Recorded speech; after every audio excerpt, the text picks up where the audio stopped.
के कैपिटल प्रस्तुत करता है डीप डाइव कोका कोला। नमस्कार सभी को ईपी के कैपिटल के डीप डाइव वीडियो में आपका स्वागत है। मैं आपकी होस्ट स्नेहा हूं। इस श्रृंखला में हम हर दिन एक कंपनी का विश्लेषण बेंजामिन ग्रैहम द्वारा किए गए सुरक्षा विश्लेषण के आधार पर करते हैं। आज हम कोका कोला के बारे में बात करने जा रहे हैं। आज कोका कोला केवल एक पेय नहीं है, यह एक वैश्विक आर्थिक संस्था है। इसके उत्पाद 200 से अधिक देशों और क्षेत्रों में बेचे जाते हैं और अनुमानित 2.1 बिलियन सर्विंग्स हर दिन आनंदित की जाती हैं। इस अभूतपूर्व वैश्विक पहुंच ने इसे रक्षा निवेश रणनीति के एक आधार स्तंभ के रूप में मजबूत किया है। यह विश्लेषण कोका कोला कंपनी का एक तटस्थ 360 डिग्री निरीक्षण प्रदान करेगा, जो न्यूयॉर्क स्टॉक एक्सचेंज पर केओ टिकर प्रतीक के तहत कारोबार करती है। हम इसकी प्रतीकात्मक ब्रांड की परतों को खोलेंगे ताकि इसकी वित्तीय स्थिति, इसकी तकनीकी स्टॉक प्रदर्शन और पारंपरिक निवेश सिद्धांतों के अनुसार इसकी मूल्यांकन का निरीक्षण कर सकें। इसके अतिरिक्त हम आशावाद के मजबूत तर्कों को उस महत्वपूर्ण चुनौतियों के खिलाफ तौलेंगे जिनका सामना कंपनी 21वीं सदी में कर रही है। लक्ष्य है कि आप दुनिया की सबसे पहचानी जाने वाली कंपनियों में से एक की एक व्यापक डेटा संचालित समझ को सुसज्जित करें। एक साम्राज्य की संरचना, कंपनी, नेतृत्व और स्वामित्व। सादगी से शुरुआत से लेकर विश्वव्यापी विशालकाय तक कोका कोला की कहानी बोर्डरूम में नहीं, बल्कि 1886 में अटलांटा की एक फार्मेसी में शुरू हुई। जॉन स्टिथ पेम्बरटन, जो एक फार्मासिस्ट थे और सिरदर्द जैसी सामान्य बीमारियों के लिए टॉनिक बनाने की कोशिश कर रहे थे, ने अपने पिछवाड़े में 3 पैर वाले पीतल के बर्तन में एक अनूठा फ्लेवर्ड सिरप विकसित किया। उनके बहीखाते वाले फ्रैंक एम रॉबिन्सन ने कोका कोला नाम सुझाया, जो इसके 2 मुख्य अवयवों से प्रेरित था, कोका पत्ते से निकाले गए अर्क और कोला नट से कैफीन। रॉबिन्सन अपनी उत्कृष्ट लेखन कला के लिए जाने जाते थे, ने कंपनी का लोगो आज भी मौजूद स्पेंसरियन लिपि भी लिखी। हालांकि पेम्बरटन अधिक आविष्कारक थे बजाय एक व्यवसायी के। कोका कोला के वाणिज्यिक साम्राज्य के असली वास्तुकार अस्सी ग्रिग स्कैंडलर थे, जो अटलांटा के व्यवसायी थे और जिन्होंने 1851 तक कुल $2,300 में सूत्र और व्यवसाय के सभी अधिकार प्राप्त किए। कैंडलर ने 1852 में द कोका कोला कंपनी की स्थापना की और आक्रामक विपणन रणनीतियों का उपयोग किया, जिसमें मुफ्त नमूने के लिए कूपन जारी करना शामिल था, जिसने एक वफादार ग्राहक आधार बनाने में महत्वपूर्ण भूमिका निभाई। शायद कंपनी के इतिहास का सबसे महत्वपूर्ण क्षण 1899 में आया। 3 उद्यमी व्यवसायियों ने कैंडल से कोका कोला की बोतलिंग और बिक्री के अनन्य अधिकार प्राप्त किए, वह भी केवल $1 की आश्चर्यजनक कम कीमत पर। यह निर्णय, हालांकि दिखने में संक्षिप्त दृष्टि वाला प्रतीत होता है, अनजाने में कंपनी के अत्यधिक स्केलेबल और पूंजी लाइट फ्रेंचाइजी व्यवसाय मॉडल का निर्माण किया। आज तक कोका कोला कंपनी का मुख्य कार्य बोतलिंग नहीं, बल्कि उच्च मार्जिन वाले सिरप कंसंट्रेट का उत्पादन है, जिसे वह स्वतंत्र बोतलिंग भागीदारों के वैश्विक नेटवर्क को बेचती है। यह संरचना मूल कंपनी को ब्रांड प्रबंधन और विपणन पर ध्यान केंद्रित करने की अनुमति देती है, जबकि उसके भागीदार विनिर्माण, पैकेजिंग और वितरण जैसे पूंजी सघन कार्य संभालते हैं। यह व्यवसाय मॉडल कंपनी की असाधारण लाभप्रदता और स्थायी प्रतिस्पर्धात्मक लाभ का मूल स्रोत है।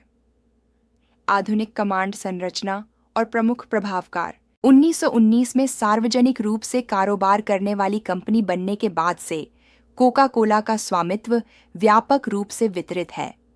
आज कंपनी का नेतृत्व चेयरमैन और मुख्य कार्यकारी अधिकारी जेम्स क्विंसी कर रहे हैं, जो विभिन्न उद्योगों के नेताओं से मिलकर बने निदेशक मंडल द्वारा मार्गदर्शित एक वैश्विक रणनीति की देखरेख करते हैं।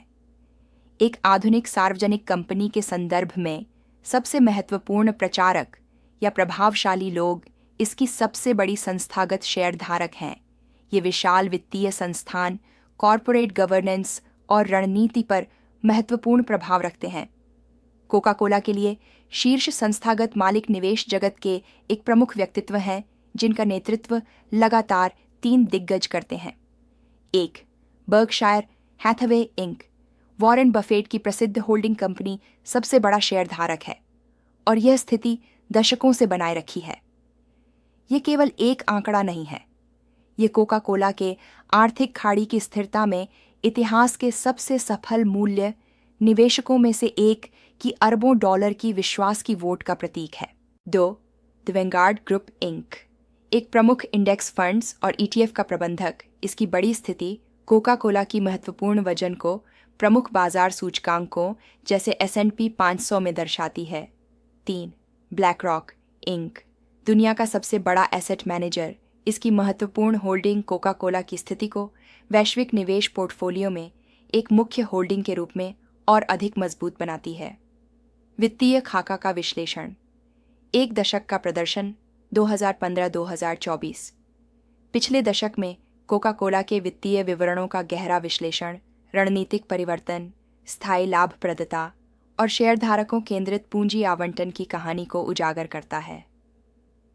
आय की कहानी, पुनः फ्रेंचाइजिंग और मूल्य निर्धारण शक्ति। 2015 से 2024 तक कोका कोला की आय का अवलोकन करने पर आप 2016 से 2018 के बीच एक गिरावट देख सकते हैं, जिसके बाद स्थिर सुधार और विकास हुआ। एक सतही नजरिए से इसे कमजोरी का दौर माना जा सकता है, हालांकि यह प्रवृत्ति एक जानबूझकर और महत्वपूर्ण रणनीतिक बदलाव का परिणाम थी। इस समय के दौरान कंपनी ने अपने रिफ्रेंचाइजिंग पहल को तेज किया, अपनी कई कंपनी स्वामित्व वाली पूंजी प्रधान बोतलिंग संचालन को स्वतंत्र भागीदारों के नेटवर्क को बेच दिया।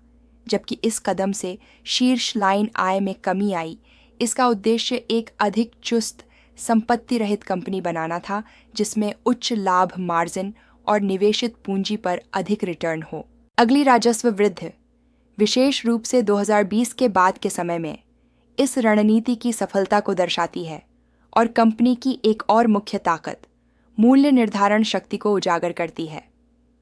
वैश्विक मुद्रास्फीति के बावजूद कोका कोला अपने पोर्टफोलियो में मूल्य वृद्धि को लगातार लागू करने में सक्षम रहा है, बिना उपभोक्ता मांग को महत्वपूर्ण रूप से नुकसान पहुंचाए, जो इसकी ब्रांडों की ताकत का प्रमाण है।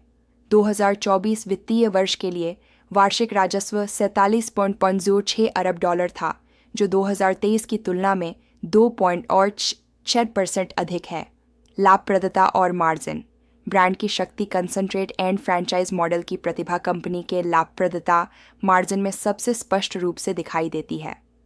कोका कोला ने लगातार एक मजबूत सकल लाभ मार्जिन बनाए रखा है, जो आमतौर पर लगभग 60% के आसपास रहता है। यह अत्यंत उच्च आंकड़ा इसकी स्वामित्व वाली सिरप की कम उत्पादन लागत को दर्शाता है, तुलना में कि यह उन्हें बोतलर्स को किस कीमत पर बेचता है। ऑन ऑपरेटिंग मार्जिन और नेट प्रॉफिट मार्जिन भी मजबूत और स्थिर बने रहे हैं, जो कंपनी की परिचालन दक्षता और राजस्व को वास्तविक लाभ में बदलने की उसकी क्षमता को दर्शाता है। वित्तीय वर्ष 2024 के लिए शुद्ध आय 10.67 बिलियन दर्ज की गई, जिसमें पतला हुआ प्रति शेयर आय EPS 2.46 थी। इस लाभप्रदता में स्थिरता एक परिपक्व ब्लू चिप कंपनी का प्रतीक है, जो विभिन्न आर्थिक चक्रों के माध्यम से विश्वसनीय रूप से आय उत्पन्न कर सकती है। बैलेंस शीट स्वास्थ्य, आर्न का अवलोकन। कोका कोला के बैलेंस शीट का विश्लेषण दर्शाता है कि कंपनी के पास पर्याप्त मात्रा में कर्ज है। वित्त वर्ष 2024 के अनुसार इसकी डेट टू इक्विटी अनुपात लगभग 1:69 था। जबकि इस स्तर का लीवरेज एक कम स्थिर व्यवसाय के लिए चिंता का विषय हो सकता है, कोका कोला के लिए इसे प्रबंधनीय माना जाता है। कंपनी के विशाल, पूर्वानुमानित और आवर्ती नकदी प्रवाह इसकी ब्याज और मूलधन भुगतान के लिए पर्याप्त कवरेज प्रदान करते हैं, जिससे यह आरण का उपयोग अधिग्रहण और शेयरधारकों के लाभ के लिए एक कुशल उपकरण के रूप में कर सकती है। 2024 की कुल संपत्ति $100 बिलियन से अधिक थी, जबकि शेयरधारक इक्विटी 26.7 बिलियन थी। कैश फ्लो, लाभांश का इंजन। एक परिपक्व कंपनी के वित्तीय स्वास्थ्य का अंतिम मापदंड उसकी नकदी उत्पन्न करने की क्षमता है। कोका कोला इस क्षेत्र में उत्कृष्ट है। इसकी संचालन से नकदी प्रवाह लगातार मजबूत और पूर्वानुमानित है, जो व्यवसाय में पुनर्निवेश करने, रणनीतिक अधिग्रहण करने और सबसे महत्वपूर्ण बात, शेयर धारकों को पुरस्कार देने के लिए आवश्यक पूंजी प्रदान करता है। यह विश्वसनीय नकदी सृजन वह जीवनदायिनी है जिसने कोका कोला को 60 से अधिक लगातार वर्षों तक अपना लाभांश भुगतान और बढ़ाने में सक्षम बनाया है, जिससे उसे लाभांश राजा का प्रतिष्ठित खिताब मिला है और यह आय केंद्रित निवेशकों के लिए एक स्थायी विकल्प बन गया है। एक क्लासिक मूल्यांकन, बेंजामिन ग्राहम नंबर का उपयोग। यह मूल्यांकन करने के लिए कि क्या कोका कोला का स्टॉक गहरे मूल्य दृष्टिकोण से आकर्षक मूल्य पर है, हम बेंजामिन ग्राहम के सिद्धांतों की ओर रुख कर सकते हैं, जो मूल्य निवेश के पिता हैं। मूल्य निवेश के पिता ग्राहम का मुख्य दर्शन सुरक्षा का मार्जिन की अवधारणा पर आधारित था। यह सिद्धांत कि किसी सुरक्षा को उसकी आंतरिक कीमत से महत्वपूर्ण छूट पर खरीदना चाहिए। यह त्रुटियों और प्रतिकूल बाजार विकास के खिलाफ एक बफर प्रदान करता है। आगे बढ़ने से पहले एक सामान्य भ्रांति को संबोधित करना महत्वपूर्ण है। कई ऑनलाइन स्रोत बेंजामिन ग्राहम फॉर्मूला के नाम से एक सूत्र का प्रचार करते हैं, VEPSX 2.5+G। ग्राहम ने खुद कभी भी इस सूत्र की मूल्यांकन के लिए सिफारिश नहीं की। उन्होंने इसे केवल एक बार उल्लेख किया, एक ऐसे अध्याय में जो स्टॉक चयन से संबंधित नहीं था, यह दिखाने के लिए कि बाजार की वृद्धि अपेक्षाएं अक्सर अव्यावहारिक और अनुचित होती हैं। इस सूत्र का उपयोग सक्रिय मूल्यांकन के लिए करना उनके शिक्षण का दुरुपयोग है। ग्राहम के अनुसार निर्णय वर्तमान स्टॉक कीमत लगभग $70 के आसपास है और लगभग 1991 का गणना किया गया। ग्राहम नंबर यह सुझाता है कि इस अत्यंत रूढ़िवादी मानक के अनुसार कोका कोला का स्टॉक अत्यधिक मूल्यवान है। हालांकि इस परिणाम के साथ एक महत्वपूर्ण चेतावनी भी है। ग्राहम नंबर कंपनी के बैलेंस शीट पर मूर्त संपत्तियों, बुक वैल्यू का भारी वजन होता है। कोका कोला जैसी कंपनी के लिए इसकी सबसे मूल्यवान संपत्ति इसके कारखाने या उपकरण नहीं है, बल्कि इसकी अमूर्त ब्रांड इक्विटी है, जिसे पूरी तरह से बैलेंस शीट पर नहीं दर्शाया गया है। ग्राहम नंबर और बाजार मूल्य के बीच विशाल अंतर वास्तव में वह प्रीमियम है जो निवेशक कोका कोला के विश्व प्रसिद्ध ब्रांड, इसकी वैश्विक वितरण नेटवर्क और इसकी स्थिर आय क्षमता के लिए भुगतान करने को तैयार हैं। ये सभी कारक इस विशिष्ट सूत्र का माप करने के लिए नहीं बनाए गए हैं। निवेशक का दुविधा, बुल केस बनाम बियर केस। आज कोका कोला में निवेश करना एक क्लासिक दुविधा प्रस्तुत करता है जिसमें दोनों पक्षों पर प्रेरक तर्क मौजूद हैं। बुल थीसिस, निवेशक आशावान क्यों हैं? कोका कोला में निवेश का मामला इसके मजबूत और स्थायी प्रतिस्पर्धात्मक लाभों पर आधारित है, जिसे अक्सर इसकी आर्थिक खाई कहा जाता है। अप्रतिम ब्रांड और मूल्य निर्धारण शक्ति। कोका कोला के पास दुनिया के सबसे मान्यता प्राप्त और मूल्यवान ब्रांडों में से एक है। यह शक्तिशाली ब्रांड वफादारी सीधे मूल्य निर्धारण शक्ति में परिवर्तित हो जाती है। मूल्य बढ़ाने की क्षमता ताकि मुद्रास्फीति को संतुलित किया जा सके और लाभ मार्जिन की रक्षा की जा सके बिना बहुत अधिक ग्राहक खोए। ये किसी भी आर्थिक माहौल में एक महत्वपूर्ण लाभ है। वैश्विक वितरण नेटवर्क। कंपनी का फ्रेंचाइज्ड बोतलिंग सिस्टम एक लॉजिस्टिकल उत्कृष्टता है जो इसे अपने 200 से अधिक देशों के बाजार में सबसे दूरस्थ कोनों तक पहुंच प्रदान करता है। यह वितरण नेटवर्क प्रवेश के लिए एक विशाल बाधा है, जिसे प्रतिस्पर्धियों के लिए वैश्विक स्तर पर पुनः बनाना लगभग असंभव है। सफल विविधीकरण। अपने प्रमुख कोला के समानार्थी होने के साथ कंपनी ने बदलते उपभोक्ता स्वादों के साथ मेल खाने के लिए अपने पोर्टफोलियो को रणनीतिक रूप से विविधीकृत किया है। अब इसके पास 200 से अधिक ब्रांड हैं, जिनमें 21 ऐसे हैं जो वार्षिक बिक्री में $1 अरब से अधिक उत्पन्न करते हैं, जैसे बोतलबंद पानी, डासानी, स्मार्ट वाटर, खेल पेय, पावरेड, जूस, मिनट मेड और कॉफ़ी, कोस्टा कॉफ़ी। यह विविधीकरण इसकी ऐतिहासिक अधिक निर्भरता को कम करता है जो कार्बोनेटेड सॉफ्ट ड्रिंक्स पर थी। आय निवेशकों के लिए एक किला। डिविडेंड किंग के रूप में 6 दशक से अधिक लगातार लाभांश बढ़ोतरी के साथ कोका कोला उन निवेशकों के लिए एक आधारशिला है जो विश्वसनीय, बढ़ती आय की तलाश में हैं। इसकी रक्षात्मक प्रकृति और स्थिर नकदी प्रवाह इसे बाजार में उतार चढ़ाव के समय आकर्षक होल्डिंग बनाते हैं। द बियर थेसिस: क्यों निवेशक सतर्क हैं? अपनी ताकतों के बावजूद कोका कोला को महत्वपूर्ण और नकारात्मक बाधाओं का सामना करना पड़ता है जो बियर केस का आधार बनती हैं। सुगरी ड्रिंक्स का धर्मनिरपेक्ष गिरावट: सबसे महत्वपूर्ण खतरा है उपभोक्ता प्राथमिकताओं में दीर्घकालिक वैश्विक बदलाव जो शर्करा युक्त पेय पदार्थों से दूर हो रहा है। मोटापा, मधुमेह और अन्य आहार संबंधी बीमारियों के प्रति बढ़ती स्वास्थ्य जागरूकता सीधे कोका कोला के मुख्य उत्पाद वर्ग को लक्षित करती है। यह कोई चक्रीय प्रवृत्ति नहीं है, बल्कि उपभोक्ता व्यवहार में एक मौलिक धर्मनिरपेक्ष बदलाव है। नियामक और कर जोखिम: विश्व भर की सरकारें इंक्रीजिंगली सोडा कर और अन्य नियम लागू कर रही हैं जो चीनी की खपत को नियंत्रित करने के लिए डिज़ाइन किए गए हैं। इन नीतियों का विस्तार सीधे कोका कोला की बिक्री मात्रा और लाभप्रदता को संकुचित कर सकता है। तीव्र प्रतिस्पर्धा: पेय बाजार बहुत प्रतिस्पर्धात्मक है। कोका कोला न केवल अपने पारंपरिक प्रतिद्वंद्वी पेप्सिको से मुकाबला करता है, बल्कि छोटे, अधिक चुस्त ब्रांडों से भी बढ़ती धमकी का सामना कर रहा है, जिन्हें अक्सर स्वस्थ या अधिक प्रामाणिक माना जाता है। ESG और प्रतिष्ठात्मक जोखिम: कंपनी अपनी पर्यावरणीय और सामाजिक प्रथाओं के लिए कड़ी निगरानी में है। जैसा कि अगली चर्चा में विस्तृत किया जाएगा, प्लास्टिक प्रदूषण, जल संकट और श्रम प्रथाओं से संबंधित मुख्य विवाद प्रतिष्ठात्मक और नियामक जोखिम पैदा करते हैं, जो उपभोक्ता बहिष्कार और अधिक सख्त, अधिक महंगे संचालन आवश्यकताओं की ओर ले सकते हैं।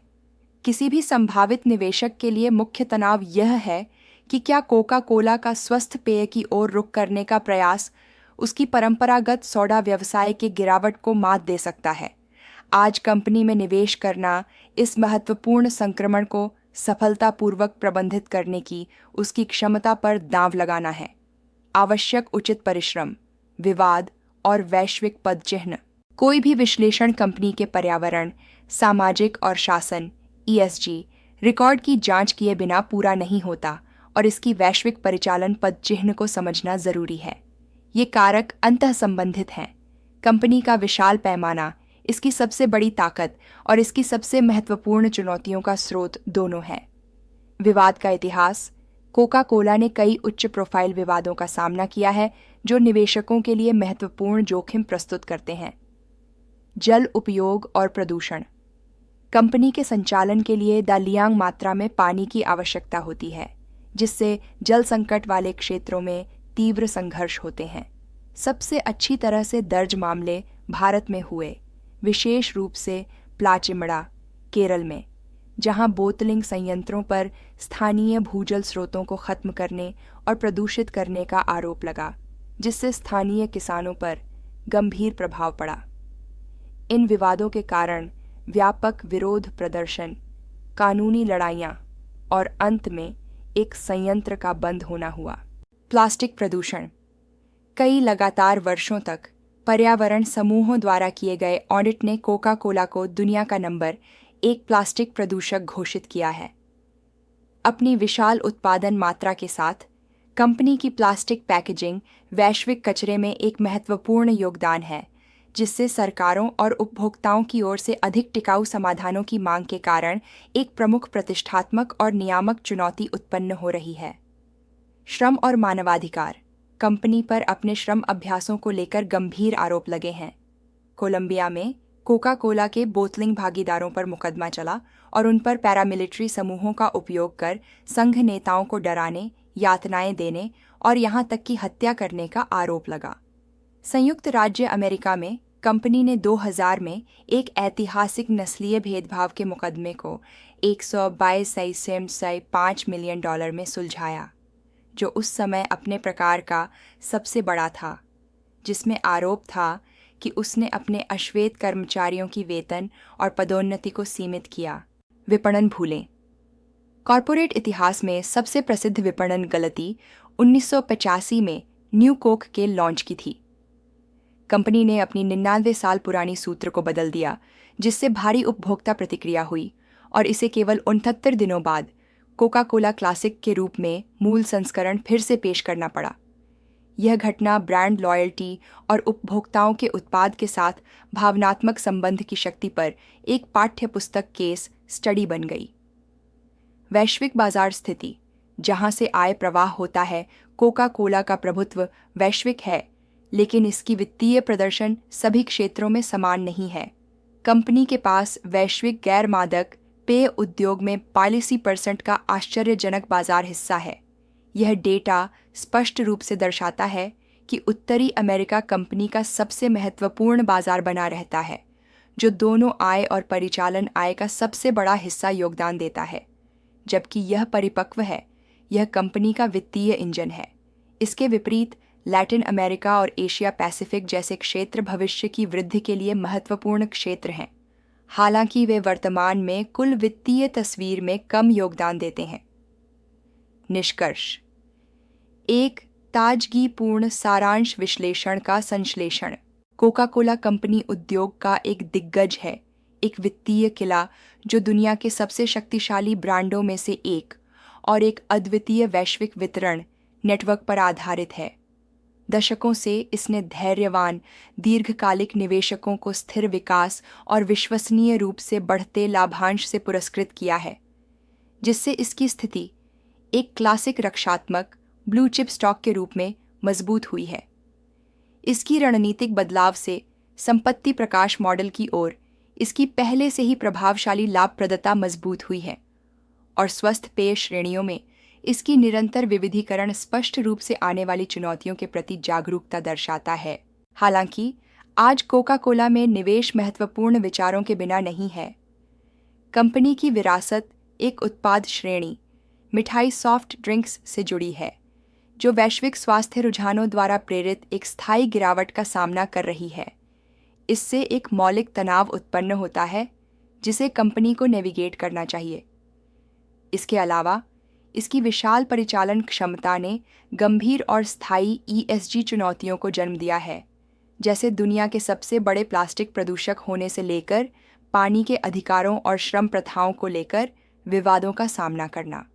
पारंपरिक मूल्यांकन मानकों जैसे बेंजामिन ग्राहम नंबर से देखा जाए तो स्टॉक का मूल्यांकन महत्वपूर्ण प्रीमियम पर है, जो बाजार इसके अमूर्त ब्रांड इक्विटी के लिए भुगतान करने को तैयार है, लेकिन यह मूल्य सचेत निवेशकों के लिए सुरक्षा की बहुत कम मार्जिन प्रदान करता है। अंततः KO में निवेश एक सट्टा है कि यह सदियों पुराना दिग्गज अपने विरासत व्यवसाय से विशाल नकदी प्रवाह का लाभ उठाकर सफलतापूर्वक अपने को मोड़ सकता है और भविष्य की पेय श्रेणियों पर हावी हो सकता है, साथ ही साथ वैश्विक आइकन होने के साथ आने वाले जटिल प्रतिष्ठा और नियामक जोखिमों का प्रबंधन कर सकता है।